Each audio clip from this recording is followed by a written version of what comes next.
kepada keluarga, para sahabat, dan juga kepada orang-orang yang selalu mengikuti ajarannya sampai akhir zaman. Ya mudah-mudahan kita selalu berada di dalamnya sehingga kelak nanti mendapatkan syafaat dari Rasulullah Sallallahu Alaihi Wasallam. Hadirin Bapak Ibu jamaah salat subuh yang dirahmati oleh Allah Subhanahu Wa Taala, sebagaimana biasa pada pekan kedua ini kajian suruh kita diisi oleh Al-Ustaz Kian Wardaya SPD MSI yang beliau akan membacakan kitab Tazkiyatun Nafs. Mudah-mudahan apa yang disampaikan oleh beliau menjadi ilmu yang bermanfaat bagi kita semua. Untuk itu saya persilahkan kepada Al-Mukarram untuk membacakan kitabnya. Tafadhol.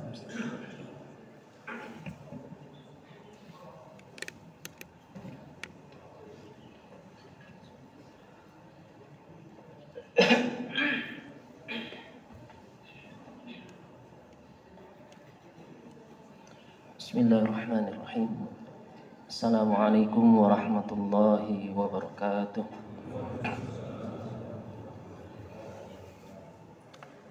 Alhamdulillahi wahidil qahhar, al-azizil ghaffar, mukawwiril laili 'alan nahar, wa tadhkiratan li ulil qulubi wal absar, wa tawsiratan li dhawil albabi wal i'tibar. Asyhadu an la ilaha illallahul barrul karim, ar-raufur rahim, wa huwal azizul hakim. Wa asyhadu anna Muhammadan abduhu wa rasuluhu wa nabiyyuhu wa khaliluh, al-hadi ila siratim mustaqim, wad-da'i ila dinil qayyim. Salawatullah wa salamuhu alaihi wa ala sairin nabiyyin wa ala alihi wa sahbihi wa junudihi wa ansarihi wa man tabi'ahum bi ihsanin ila yaumiddin. Amma ba'd. Asbahna wa asbahal mulku lillah walhamdulillahi la syarika lah, la ilaha illa huwa wa ilaihin nusyur. Asbahna ala fitratil islam wa kalimatil ikhlas wa ala dini nabiyina Muhammadin sallallahu alaihi wasallam wa ala millati abina Ibrahim hanifa wa ma kana minal musyrikin. Allahumma anta rabbana la ilaha illa anta khalaqtana wa nahnu abduka wa nahnu ala ahdika wa wa'dika mastata'na na'udzu bika min syarri ma sana'na nabu'u laka bi ni'matika 'alaina wa nabu'u bi dhanbina faghfir lana fa innahu la yaghfiru dhunuba illa anta. Allahumma 'allimna ma yanfa'una wanfa'na bima 'allamtana subhanaka la 'ilma lana illa ma 'allamtana innaka antal 'alimul hakim. Allahumma inna nas'aluka 'ilman nafi'a wa yaqinan sadiqan wa amalan mutaqabbala wa rizqan halalan tayyiba bi rahmatika ya arhamar rahimin. Allahumma faqihna fid din wa 'allimna ta'wil bi rahmatika ya arhamar rahimin. Jamaah yang dirahmati oleh Allah Subhanahu wa taala, segala puji hanyalah milik Allah. Tiada pujian kecuali kita tujukan kepadanya, dan hanya Allah lah satu-satunya orientasi kita atas segala amal perbuatan yang kita kerjakan sepanjang kehidupan kita. Semoga kita menjadi hamba-hambanya yang pandai mengubah kenikmatan menjadi ketaatan, keimanan, dan peningkatan ketakwaan kepadanya semata. Jamaah yang dirahmati oleh Allah Subhanahu wa taala, melanjutkan kajian kitab Al-Mustakhlas fi Tazkiyatil Anfus karya Syekh Said Hawa, intisari Tazkiyatun Nafs atau intisari penyucian jiwa. Terakhir kita melanjutkan pembahasan tentang berbagai penyakit dan permasalahan umat yang berlangsung sepanjang masa atau sepanjang zaman. Dan kemudian karena ada request dari beberapa jamaah yang ingin yang meminta untuk mendetailkan paham-paham sesat yang disampaikan oleh Syekh Said Hawa di dalam kalimat takdimnya atau di dalam kalimat pembukanya. Kemudian kita sudah menyinggung beberapa paham tersebut, ya. Paham Murji'ah, kemudian paham Syiah, Khawarij, dan juga Mu'tazilah. Hanya saja qadarullah wa masya'a fa'ala. Pagi ini karena terburu-buru saya tidak membawa laptop, jadinya kita belum bisa menuntaskan ya pembahasan tentang paham-paham sesat tersebut ya. Mewaspadai penyakit-penyakit ya dan permasalahan umat ini yang selalu muncul di sepanjang zaman. Nah, oleh karenanya izinkan saya pada kesempatan pagi ini, karena kita masih berada di bulan Muharram ya, di akhir bulan Muharram, maka izinkan saya sedikit mengangkat tema ya, yang berkaitan dengan momentum hijrah, atau saya berikan topik kita pada pagi hari ini, korelasi antara hijrah dan tazkiyah. Hubungan antara hijrah dan tazkiyah. Bapak Ibu yang dirahmati oleh Allah Subhanahu wa taala, seringkali kita mendapatkan dan sudah menjadi fenomena setiap kali pergantian tahun Hijriah, ya, tahun baru Islam, ya, dan kata-kata indah membuat kalimat-kalimat menggugah, mengumpulkan kutipan-kutipan hikmah, kemudian diupload di media sosial kita menjadi status gitu ya. Hal ini, dan disayangkan kata-kata dan kalimat tersebut, kutipan-kutipan tersebut sebatas tulisan dan kata semata, tidak menjadi sesuatu yang diamalkan dan diaktualisasikan di dalam kehidupan yang nyata. Maka ini menjadi perhatian kita semua, jangan sampai kita mengucapkan sesuatu ya, ataupun mengutip sesuatu, ataupun mempublish ya rangkaian kata-kata indah, kalimat-kalimat menggugah, kutipan-kutipan hikmah, tetapi hanya sekedar status media sosial saja. Sepatutnya hal itu kita juga amalkan, kita aktualisasikan di dalam kehidupan kita. Maka ini sekali lagi menjadi perhatian kita semua, dan jangan sekedar pergantian tahun baru Hijriah itu jangan sekedar identik dengan untayan kata-kata indah tersebut ya, ataupun juga kalimat-kalimat menggugah tersebut, ataupun kutipan-kutipan hikmah yang memperkaya isi dari status media sosial kita. Sepatutnya seorang mukmin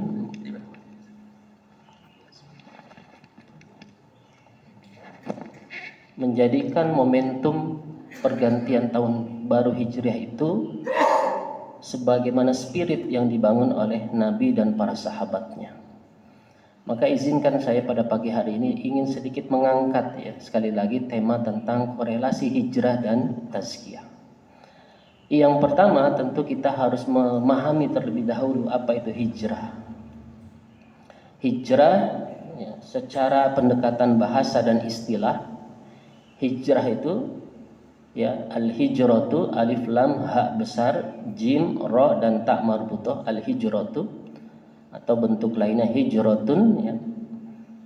Secara bahasa maknanya itu adalah meninggalkan atau pindah gitu ya.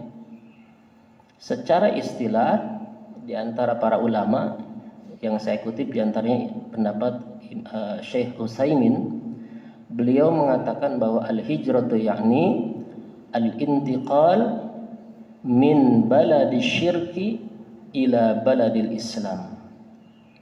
Jadi hijrah secara istilah kata beliau itu meninggalkan negeri yang penuh dengan kesyirikan menuju negeri yang penuh dengan nilai keislaman. Ini terminologi hijrah baik dari bahasa maupun istilah. Kalau kita perhatikan maka definisi istilah tadi menggambarkan hijrah itu identik dengan pergerakan fisik, berpindah tempat ya. Atau seringkali kita mengistilahkannya hijrah makani. Secara harfiah hijrah itu memang begitu, berpindah tempat. Nah, khususnya dalam terminologi Islam ya, hijrah di sini adalah berpindah tempat dari negeri yang penuh dengan kesyirikan ya, penuh dengan kebatilan, penuh dengan kemusyrikan gitu ya. Hal-hal buruk yang menjadikan keimanan kita, keislaman kita menjadi terkontaminasi atau bahkan bisa berpotensi menyimpang gitu ya.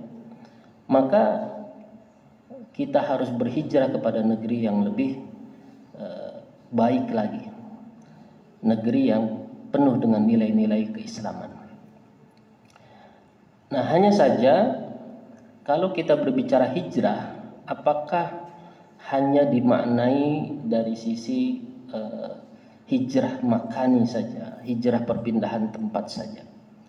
Maka yang terpenting pada saat ini ya, karena kata Rasulullah, ya la hijrata ba'dal fathi, tidak ada lagi hijrah setelah futuh Makkah. Jadi maknanya seluruh negeri ya sudah tersentuh oleh Islam, sudah tersentuh oleh dakwah, sehingga siapapun kita yang ada di dalam negeri dan daerah tersebut ya, maka apa istilahnya, bisa mengaktualisasikan nilai-nilai keimanan dan keislaman kita. Ya, walaupun mungkin di negeri-negeri tertentu kondisinya minoritas, tetapi disitulah ada sisi peluang dakwah, ada ladang amal soleh ya, bagaimana mengembangkan dakwah Islam di negerinya masing-masing. Nah, oleh karena itu maka ada yang diistilahkan dengan hijrah ma'nawi, dan hijrah ma'nawi inilah yang sepatutnya kita amalkan di dalam kehidupan kita sebagai bentuk dari spirit hijrah kita ya, menyikapi pergantian tahun baru Hijriah. Mari kita tengok apa yang disampaikan oleh Al-Quran dan juga di dalam hadis tentang hal ini. Yang pertama, saya ingin mengutip kalimat Nabi SAW dalam sebuah hadis yang diriwayatkan oleh Imam Bukhari di dalam Sahih Bukhari ya. Ketika Nabi mendefinisikan seorang al-muhajir, seorang yang berhijrah, Rasulullah mengatakan ya, al-muhajir man hajara ma nahallahu anhu. Jadi kata Rasulullah, seorang yang berhijrah itu adalah orang yang meninggalkan ma nahallahu anhu, hal-hal yang dilarang oleh Allah terhadapnya. Maka ini menjadi poin pertama sebagai spirit hijrah kita yang harus kita amalkan di dalam kehidupan kita. Jadi yang namanya hijrah itu, nah ini juga para ulama berpendapat inilah yang dimaksud dengan hijrah ma'nawi. Jadi yang namanya hijrah itu secara ma'nawi adalah bagaimana melakukan transformasi, melakukan perpindahan, melakukan hijrah ya, dari keburukan kepada kebaikan, dari kemaksiatan kepada ketaatan, dari kekafiran kepada keimanan, dari hal-hal yang dibenci oleh Allah kepada hal-hal yang dicintai oleh Allah Subhanahu wa taala. Maka inilah makna dari man hajara ma nahallahu anhu. Dia meninggalkan hal-hal yang dilarang oleh Allah Subhanahu wa taala. Jadi spirit hijrah pertama yang harus kita bangun adalah perkuat diri kita, komitmen kita, tekad kita di dalam meninggalkan hal-hal yang dilarang oleh Allah Subhanahu wa taala. Jadi ada daya dorong di dalam diri kita ini untuk lebih serius lagi gitu ya, lebih komitmen lagi untuk menjauhi hal-hal yang dilarang. Mungkin selama ini ya prosentasenya masih sekian persen yang bisa kita tinggalkan, tapi sekian persennya lagi masih kita lakukan. Maka spirit hijrah yang harus kita bangun ya, ketika memasuki tahun baru Hijriah dengan semangat yang baru ini, maka tinggalkanlah lebih banyak lagi hal-hal yang dilarang oleh Allah Subhanahu wa taala. Ya. Jadi meningkatkan ketaatan itu ya itulah hijrah yang sebenarnya. Ya, meningkatkan ketaatan, meningkatkan keimanan, meningkatkan ketakwaan ya. Pada saat yang sama meninggalkan kemaksiatan, keburukan, ya, kejahatan, kesesatan, ya. Itulah spirit hijrah yang harus ada di dalam diri kita dan kita amalkan di dalam kehidupan kita. Nah, ini yang pertama. Kemudian yang kedua, kita juga bisa menengok atau melihatnya di dalam Al-Quran ketika Allah menjelaskan tentang profil al-muhajirin, orang-orang yang berhijrah, kaum muhajirin. Di dalam surat Al-Hasyr ayat 8 Allah menggambarkan lil fuqara'il muhajirin alladziina ukhriju min diyarihim wa amwalihim yabtaghuna fadlan minallahi wa ridwana wa yansuruna Allaha wa rasulahu ulaika humus shadiqun. Kata Allah Subhanahu wa taala bahwa al-muhajirin, orang-orang yang berhijrah itu adalah orang-orang yang meninggalkan kampung halaman mereka dan harta benda mereka dalam rangka apa? Yabtaghuna fadlan minallahi wa ridwana wa yansuruna Allaha wa rasulahu. Jadi Allah menggambarkan profil orang-orang yang berhijrah itu adalah orang-orang yang memiliki sidqun niyah. Digambarkan oleh Allah dengan kalimat yabtaghuna fadlan minallahi wa ridwana. Mereka itu semata-mata mencari fadlan minallah, keutamaan dari Allah, wa ridwana, dan keridhaan darinya. Wa yansuruna Allah wa rasulah, dan juga sidqul ghayah. Jadi benar niatnya, benar tujuannya. Tujuannya dalam rangka menolong Allah dan Rasulnya. Makanya Allah tutup dengan kalimat ulaika humus shadiqun. Mereka inilah orang-orang yang benar keimanannya, orang-orang yang sidik. Maka dari ayat ini, spirit hijrah yang harusnya kita bangun yang kedua adalah jadikan di dalam setiap niat amal kita tidak lain tidak bukan adalah yabtaghuna fadlan minallahi wa ridwana. Belajar melakukan tashihun niyah, meluruskan niat. Belajar mengorientasikan seluruh amal perbuatan kita apapun itu semata-mata mencari keutamaan dan keridhaan di sisi Allah Subhanahu wa taala. Atau sederhananya ikhlasun niyah. Belajar ikhlas. Kita beramal bukan mencari pengakuan manusia yang sedikit-sedikit perlu diupdate di status gitu ya. Kita beramal bukan mencari pengakuan ataupun perhatian manusia yang kita membutuhkan berapa banyak manusia tahu amal-amal kita, bukan. Wala jazaan wala syukuran minan nas. Kita nggak butuh ganjaran ataupun sekedar ucapan terima kasih dari manusia. Yang kita butuhkan adalah perhatian dan ajrun minallah, ganjaran dari Allah Subhanahu wa taala. Maka ini penting. Jadi kalau ingin membawa spirit hijrah di dalam kehidupan kita, yang harus kita bangun yang kedua adalah sekali lagi ya tashihun niyah, meluruskan niat. Belajar meluruskan niat dalam setiap amal perbuatan kita. Bukankah ini juga linier dengan hadis yang menceritakan tentang hijrah yang disampaikan oleh Rasulullah SAW dan temanya tentang niat.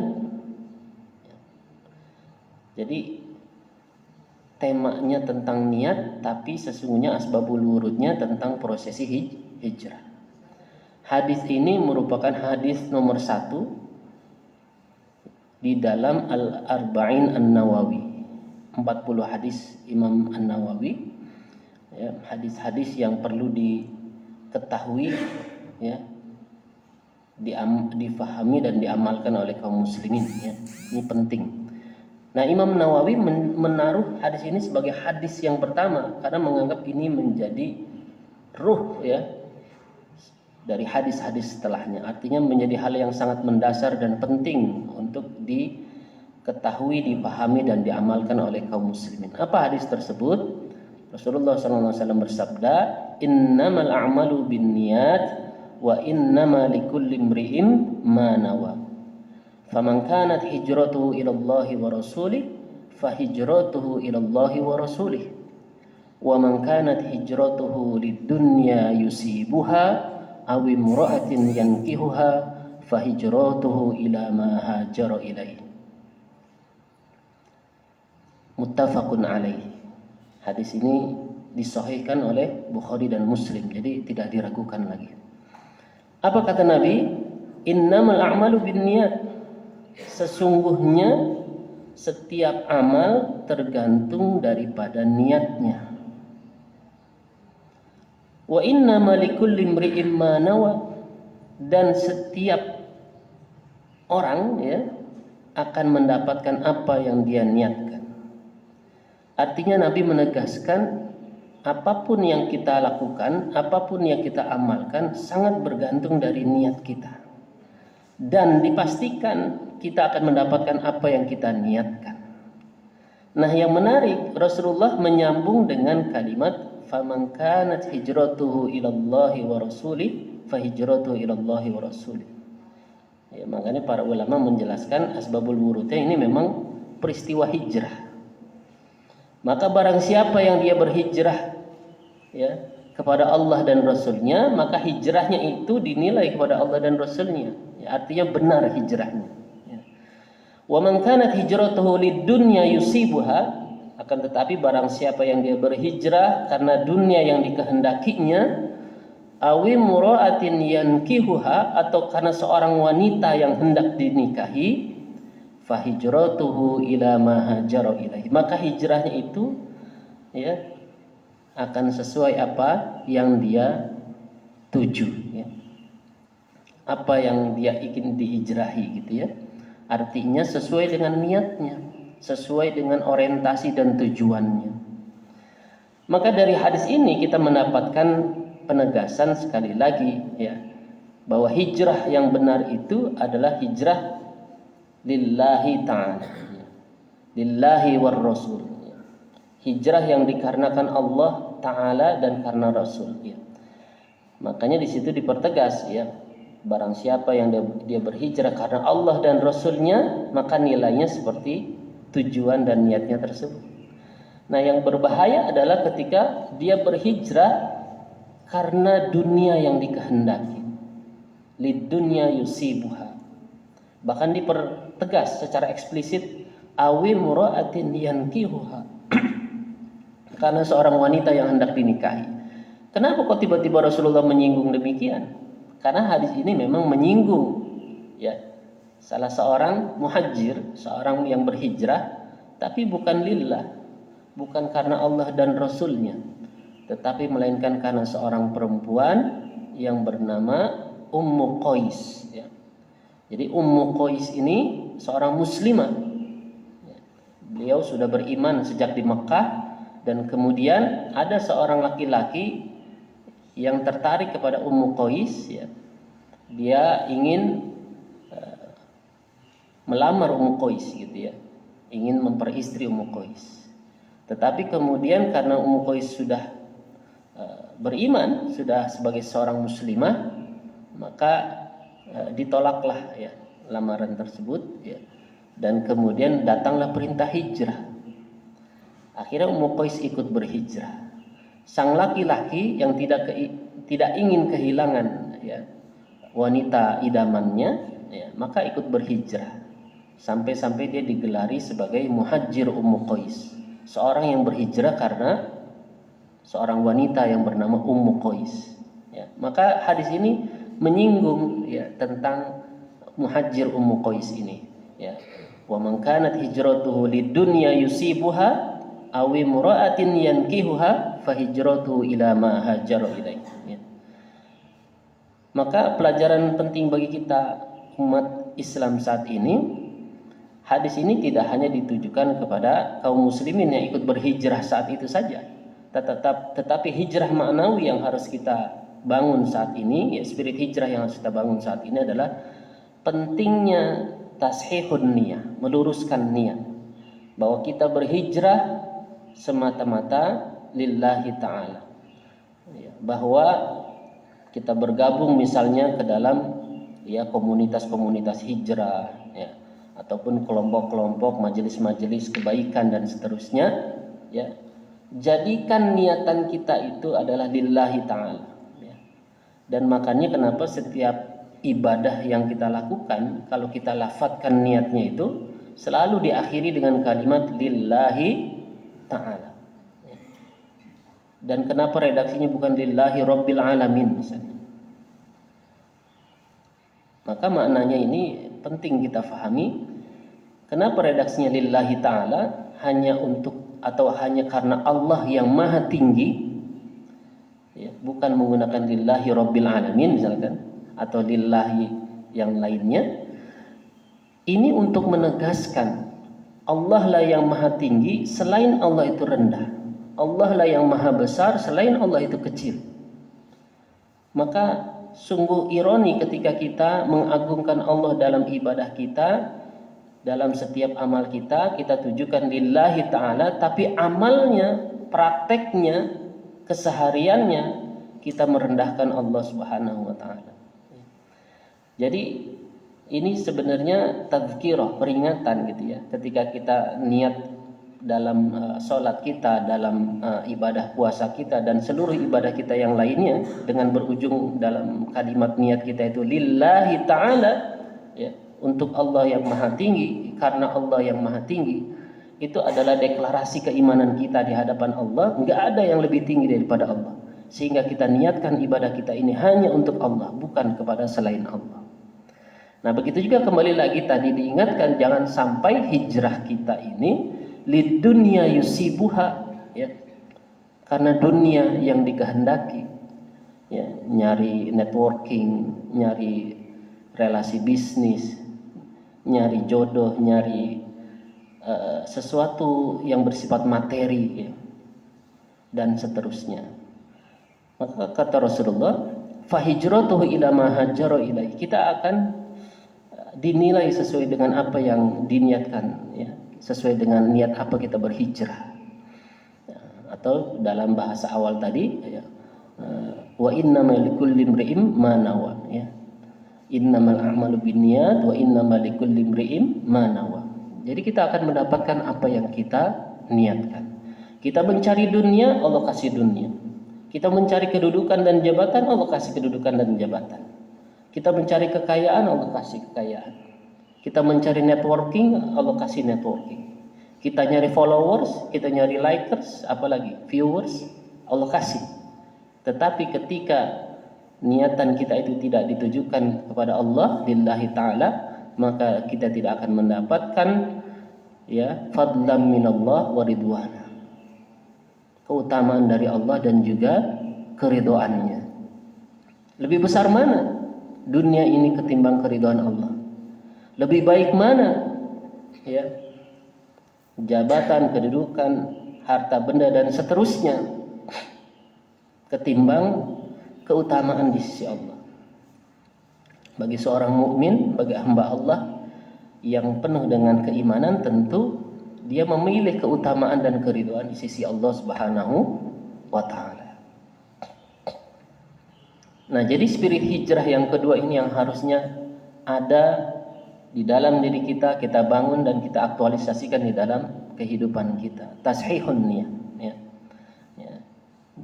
Atau bahasa Quran tadi, yabtaguna fadlan minallahi wa ridwana. Nah, jangan sampai kita beramal ya hanya untuk mencari pengakuan dan perhatian dari manusia.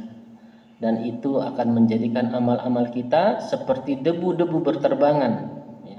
Kata Allah, wa qadimna ila amilu min amalin faja'alnahu haba'an mansura. Jadi Allah terima amal-amal kita ini, ya, orang-orang yang munafik, orang-orang yang tidak meniatkan amalnya untuk Allah, ya, atau juga amalan orang-orang kafir itu seperti debu-debu berterbangan, ada tapi tiada. Ya. Dikenal baik semasa hidupnya, di alam dunia dikenal orang yang dermawan, orang yang senang membantu, orang yang senang berbuat baik kepada tetangga dan seterusnya, ya. Tetapi ternyata amalan-amalan itu tidak bernilai sedikit pun di sisi Allah karena niatnya, karena landasannya yang rapuh. Karena niatnya bukan karena Allah, karena orientasinya bukan ditujukan kepada Allah. Ya. Maka sekali lagi spirit hijrah yang kedua ini perlu kita bangun di dalam diri kita dan kita amalkan di dalam kehidupan kita. Yabtaguna fadlan minallahi wa ridwana, atau istilahnya tashihun niyah, meluruskan niat, atau sederhananya ikhlasun niat, ya, mengikhlaskan niat, ya. Dan ikhlas ini juga menjadi syarat diterimanya ibadah dan amal kita, ya. Allah mempertegas di surat Al-Bayyinah, ya, ayat yang sering kita baca, mungkin sama-sama kita hafal. Ya. Allah berfirman, wa ma umiru illa liya'budullaha mukhlishina lahud-dina hunafa.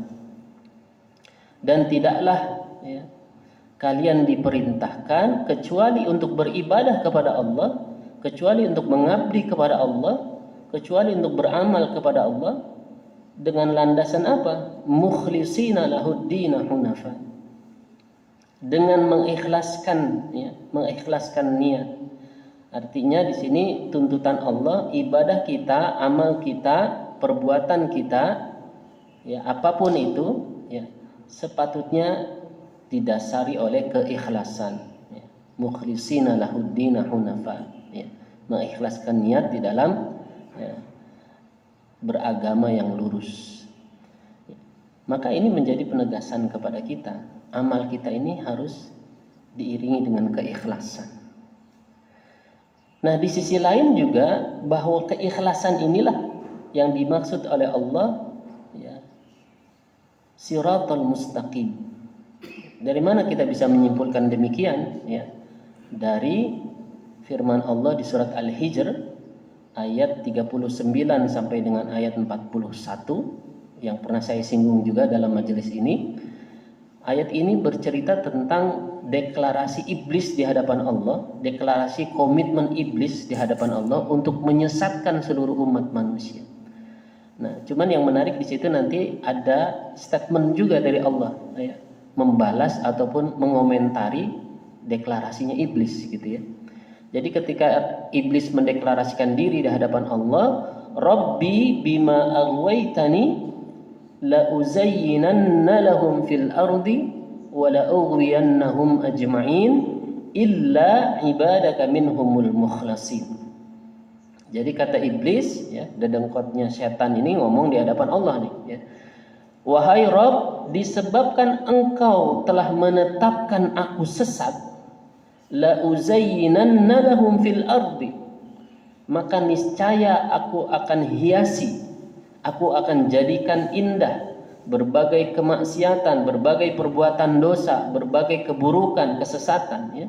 La uzayyinanna lahum, bagi mereka, fil ardi, di muka bumi ini, dan kemudian wala ughwiyannahum ajma'in, maka aku akan sesatkan mereka semua.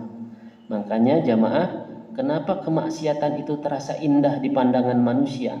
Karena memang iblis yang menghiasi dengan berbagai keindahan, sehingga punya daya tarik, ya. Ada sesuatu yang, ya, menggiurkan bagi manusia, ya. Dijadikan indah pada pandangan manusia, ya. Zuyyina linnas, ya, hubbus syahwat, ya, yang memunculkan hubbus syahwat luar biasa, ya. Nah, inilah sebenarnya pekerjaannya iblis, dijadikan indah sehingga maksiat itu menjadi punya daya tarik untuk dilakukan, ya, bagi orang-orang yang tidak beriman dan tadi tidak ikhlas, nanti kita lihat ujungnya. Begitu terjebak kepada perbuatan tersebut, maka kata iblis, wala ughwiyannahum ajmain, maka aku akan sesatkan mereka semua. Illa, kecuali kata iblis, ibadaka minhumul mukhlasin, kecuali hamba-hambamu yang ikhlas. Artinya apa? Di sini jelas orang-orang yang ikhlas ya, tidak bisa dikecoh oleh iblis. Orang-orang yang tulus dalam beramal, yang mengorientasikan seluruh amal perbuatannya hanya untuk Allah, ibadahnya, pengabdiannya, penghambaannya hanya untuk Allah, bukan mencari perhatian dan pengakuan manusia, maka tipu daya setan ini, ya, iblis ini nggak ngaruh kepadanya. Ya. Kemudian Allah berfirman, qala ya, hada siratun alayya mustaqim.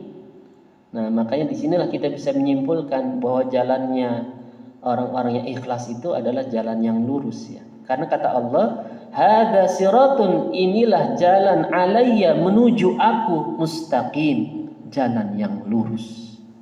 Jadi kalau kita mau tanya yang dimaksud dengan siratal mustaqim, apa itu jalan yang lurus? Yaitu jalannya orang-orang yang ikhlas. Ikutilah jalannya orang-orang yang ikhlas. Belajarlah ikhlas, belajarlah meluruskan niat, belajarlah mengorientasikan diri kita, amal kita, ya yabtaghuna fadlan minallahi wa ridwana, ya. Semata-mata mencari ya, keutamaan dan keridhaan di sisi Allah. Nah, maka siratal mustaqim ini sekali lagi dengan kalimat Allah tadi, firman Allah tadi, ya, sama dengan yaitu jalannya orang-orang yang ikhlas. Ya. Kalau di dalam surat Al-Fatihah itu kan kalimat Allah itu siratal ladzina an'amta 'alaihim ghairil maghdubi 'alaihim waladdallin, ya. Jadi setelah kita berdoa ihdinas siratal mustaqim, tunjukilah kami jalan yang lurus, kemudian di ayat berikutnya apa itu jalan yang lurus? Siratal mustaqim, siratal ladzina an'amta 'alaihim, yaitu jalan orang-orang yang telah Engkau anugerahkan kenikmatan kepada mereka. Ya, maka di antara definisi ya, kenikmatan itu adalah nikmatul ikhlas. Jadi orang yang punya keikhlasan itu berarti dia mendapatkan anugerah nikmat yang luar biasa. Ya. Jadi nikmat itu tidak identik dengan materi. Nikmat itu tidak identik dengan kedudukan dan jabatan yang tinggi. Nikmat itu tidak identik dengan popularitas. Semakin populer seolah-olah dia merasa ini adalah nikmat yang luar biasa. Ya. Belum tentu. Ya. Nikmat itu tidak identik juga dengan harta benda yang banyak. Justru kenikmatan yang hakiki itu adalah nikmatul iman, nikmatul Islam, nikmatul ikhlas, nikmatul istiqamah. Ketika kita dimudahkan dalam beribadah, ketika kita dimudahkan dalam tilawatil Quran, ketika kita diringankan untuk melangkahkan kaki kita ke masjid, mengikuti taklim, ya. Ketika kita cenderung kepada kebaikan, ketika kita mudah dalam melakukan amal-amal ketaatan, itulah nikmat yang hakiki. Ketika kita mudah sekali mengikhlaskan niat kita, itulah nikmat yang hakiki. Nah, jadi kembali lagi, siratal ladzina an'amta 'alaihim, yakni ya, siratal ladzina al-mukhlasin. Orang-orang yang ikhlas itu orang-orang yang telah Allah anugerahkan kenikmatan kepada mereka. Ghairil maghdubi 'alaihim waladdallin, bukan orang-orang yang dimurkai dan orang-orang yang sesat. Ya, jadi kembali lagi, setidaknya dua spirit hijrah inilah yang harusnya kita munculkan dalam diri kita, kemudian kita aktualisasikan dalam kehidupan kita setiap kali kita menyambut pergantian tahun baru Hijriah. Jadi kalau selama ini sudah bagus dengan kalimat-kalimat yang menggugah, dengan merangkai untayan kata-kata indah, dengan mengumpulkan kutipan-kutipan hikmah, kita update status kita, maka update juga ya spirit hijrah kita dengan cara tadi, ya, yang pertama yaitu ziyadatut ta'ah, meningkatkan ketaatan, ya, atau bertransformasi dari keburukan kepada kebaikan, ya, dari kelalaian kepada ketaatan dan seterusnya, ya. Begitu juga spirit hijrah yang kedua, senantiasa meluruskan niat atas segala amal-amal yang kita kerjakan. Nah, lalu korelasinya dengan tazkiyah itu apa? Maka dua hal ini yang tadi saya istilahkan dengan spirit hijrah ini adalah modal kita dalam melakukan tazkiyah, ya. Maka saya ingin memberikan semacam statement, ya. Tidak ada hijrah tanpa tazkiyah. Jadi omong kosong kita mengatakan hijrah secara maknawi, ya, tanpa tazkiyah, ya. Maka orang yang mengatakan saya ingin berhijrah, dia pasti melakukan tazkiyah. Nah, spirit hijrah yang dua tadi berkorelasi dengan nanti di dalam pembahasan kita dalam bab fi adabil alim wal muta'allim itu ada yang dinamakan dengan wazifah, ya. Ada yang dinamakan tugas atau wazifah yang harus diamalkan oleh seorang salik, seorang yang menempuh jalan menuju Allah, seorang yang ingin melakukan tazkiyatun nafs, ya. Seorang yang ingin menuntut ilmu khususnya dalam tazkiyatun nafs. Maka dua prinsip yang harus dia pegang sebagai prinsip pertama dan kedua yang utama dia lakukan, yaitu yang pertama taqdimu taharatin nafsi an radha'il akhlaqi wa madmumil awsafi. Ini relate atau berhubungan atau seiring sejalan dengan spirit hijrah yang pertama tadi yang Rasulullah katakan, ya al muhajir man hajara ma nahallahu anhu. Seorang yang berhijrah itu adalah orang yang meninggalkan apa-apa yang dilarang oleh Allah, ya, terhadapnya. Maka di dalam konsep tazkiyatun nafs, ya, bagi kita yang ingin melakukan tazkiyah, kata Syekh Said Hawa, ada wazifah yang pertama yang paling penting kita lakukan, yaitu adalah mengutamakan kebersihan jiwa, taqdimu taharatin nafsi an radha'ilil akhlaqi, daripada keburukan akhlak wa madmumil awsafi, ya, dan kejelekan sifat-sifat. Artinya begini, orang yang melakukan tazkiyah itu punya kesadaran yang tinggi untuk selalu menjaga jiwanya bersih, sebagaimana kesadaran dia untuk menjaga fisik atau jasadnya selalu bersih. Begitu juga sebagaimana kesadaran dia untuk selalu menjaga pakaiannya bersih. Saya tanya sama jamaah sekalian, risih nggak ketika kita nggak mandi berhari-hari? Risih, ya? Apalagi yang kerjanya selalu berkeringat, apalagi akhir-akhir ini gelombang panasnya luar biasa, selalu keringetan gitu, ya. Ketika kita risih dengan badan kita yang kotor, yang keringetan, yang lusuh gitu, ya, gak nyaman dengan kondisi jasad atau fisik kita, maka kita akan melakukan apa? Pembersihan fisik kita dengan cara mandi. Dan itu gak perlu disuruh lagi, kita udah sadar bahwa kita sadar betul kita punya perhatian kepada fisik kita, kepada jasad kita, ya. Kesadaran untuk mandi, ya, minimal mandi 2 kali lah, pagi sama sore gitu, ya. Bahkan ada yang bisa mandi berkali-kali apalagi dalam cuaca yang panas begini gitu, ya. Jadi kesadaran kita untuk mandi itu sebenarnya dorongan dari keinginan kita untuk selalu menjaga kebersihan fisik atau badan kita, jasad kita. Apalagi bagi kaum wanita, ya, ditambah lagi bukan sekedar kesadaran untuk menjaga kebersihannya, tapi kesadaran untuk menjaga kecantikannya gitu, ya, dengan apa? Misalnya skincare gitu kan. Lebih baik beli skincare, ya, walaupun misalnya harus berpuasa makan gitu. Jadi uang itu lebih baik pakai beli skincare, ya, perawatan tubuh gitu, ya, ketimbang untuk misalnya jajan yang lain lah gitu, ya. Sedemikian rupa istilahnya perhatian seorang wanita kepada, ya, kecantikan dirinya dan seterusnya. Begitu juga kita nggak nyaman kalau baju kita berhari-hari nggak dicuci gitu kan. Maka kita punya kesadaran bagaimana istilahnya baju yang udah sehari dicuci ini, sehari sudah dipakai ini harus dicuci. Nah, kesadaran terhadap kebersihan badan atau kebersihan jasad atau fisik kita, kesadaran kepada kebersihan pakaian yang kita pakai seharusnya juga muncul di dalam kesadaran kita untuk menjaga kebersihan jiwa kita. Jadi selama ini perhatian kita hanya untuk fisik atau jasad kita aja gitu ya, atau tampilan kita doang, tapi dalamnya nggak diperhatiin, jiwanya nggak diperhatiin. Maka seorang salik sekali lagi dia mengutamakan kebersihan jiwa daripada keburukan-keburukan akhlak dan kejelekan-kejelekan sifat. Artinya dia punya kesadaran yang tinggi untuk menghindarkan diri dari segala keburukan akhlak dan kejelekan sifat ya.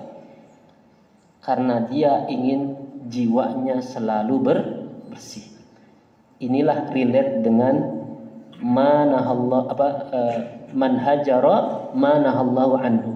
Seseorang yang meninggalkan apa-apa yang dilarang oleh Allah. Karena keburukan sifat, kejelekan akhlak itu pasti adalah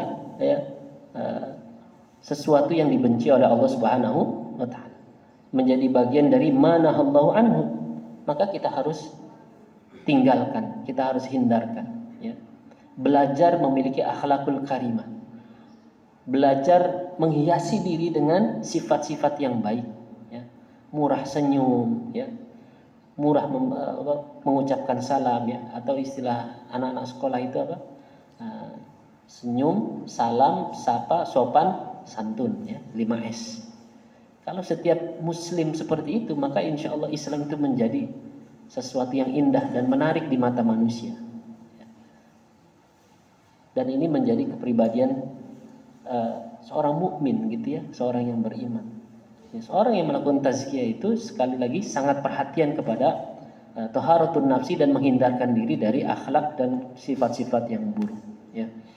Baik, karena keterbatasan waktu lanjut ke yang kedua ya. Yang kedua, al-wazifatus tsaniyah kata beliau adalah an yuqallil alaiqahu minal istighali bid dunya. Menyedikitkan keterikatannya dengan berbagai kesibukan dunia. Nah, kenapa saya ini korelasikan dengan spirit hijrah yang kedua? Yabtaghuna fadlan minallahi wa ridwana ya, mencari keridhaan dan keutamaan di sisi Allah, atau ikhlasun niyah, mengikhlaskan niat. Karena orang-orang yang ikhlas itu orang-orang yang mengorientasikan diri dan kehidupannya itu hanya untuk Allah. Pada hakikatnya adalah orang-orang yang ya, dia fokus kepada akhiratnya tanpa mengabaikan kepentingan dunianya. Dia tahu apa yang dia kerjakan nanti dimintai pertanggungjawaban di hadapan Allah di akhirat.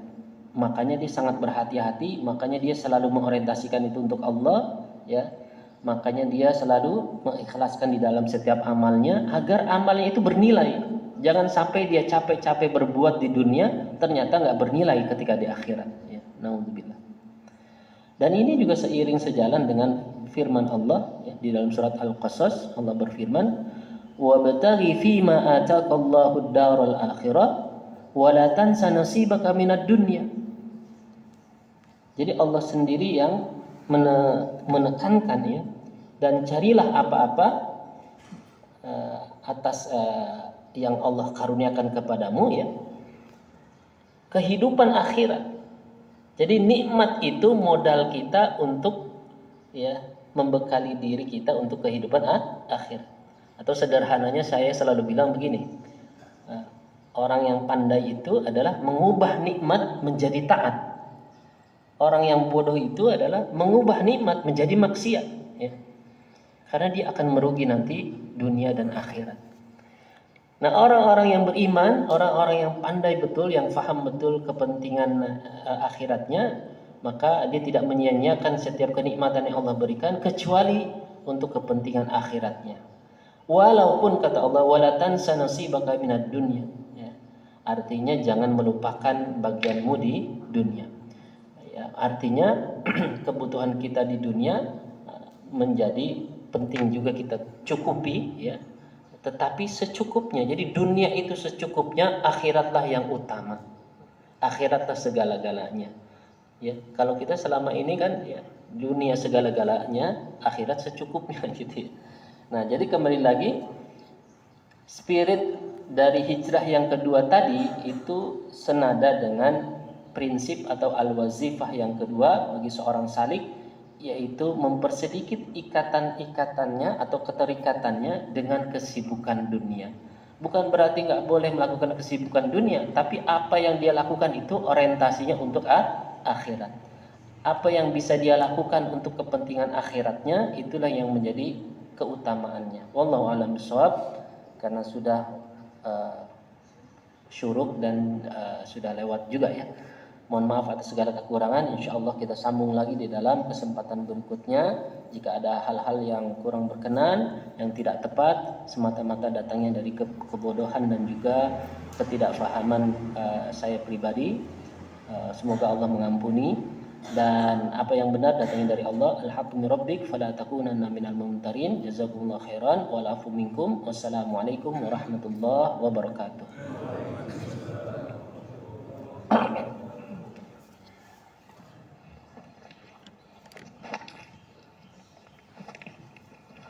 Syukran jazakumullah ahsanal jazak kepada Ustaz Kingkin Wardaya SPD MSI yang telah menyampaikan atau membacakan kitab Tazkiyatun Nafs. Yang tadi disampaikan adalah dua spirit hijrah, yaitu tasihun niat, kemudian juga ziyadatul ta'at atau mentransformasi dari kesyirikan kepada keimanan. Semoga apa yang disampaikan oleh beliau menjadi ilmu yang bermanfaat bagi kita semua.